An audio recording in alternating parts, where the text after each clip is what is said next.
আসসালামু আলাইকুম, সবাই কেমন আছো? আলহামদুলিল্লাহ আমরা খুব ভালো আছি।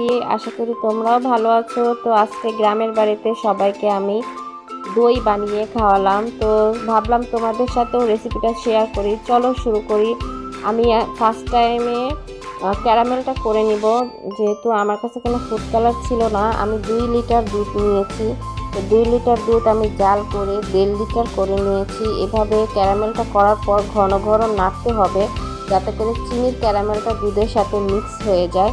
তো দুধটা আমি হালকা ঠান্ডা করে নিব। ঠান্ডা করে নেওয়ার পর আমি দই বীজের পানিটা ফেলে নিয়েছিলাম এরকম ছাঁকনির সাহায্যে ছেঁকে। তো আমি যেই পাত্রে দইটা বসাবো, ওই দইয়ের পাত্রে আমি একটু টক দই চারপাশে লাগিয়ে এভাবে দুধটা ঢেলে দিয়ে দই বীজটা দিয়ে ভালোভাবে মিক্স করে নিয়েছি, যাতে করে কোনো দলা পাকানো না থাকে। তো আমি এরপর একটা পিস দিয়ে ঢেকে একটা কাপড় দিয়ে মুড়িয়ে নিয়েছি।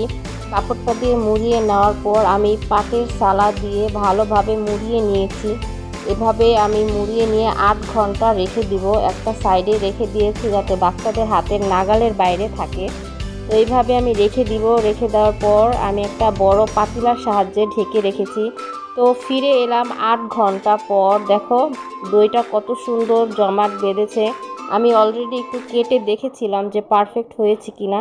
তো তোমাদের যদি ভিডিওটা ভালো লেগে থাকে অবশ্যই ফলো দিয়ে পাশে থেকো, লাইক কমেন্ট করো। আশা করি তোমাদের ভালো লাগবে। এরকম আরও ভিডিও পেতে পাশে থেকো।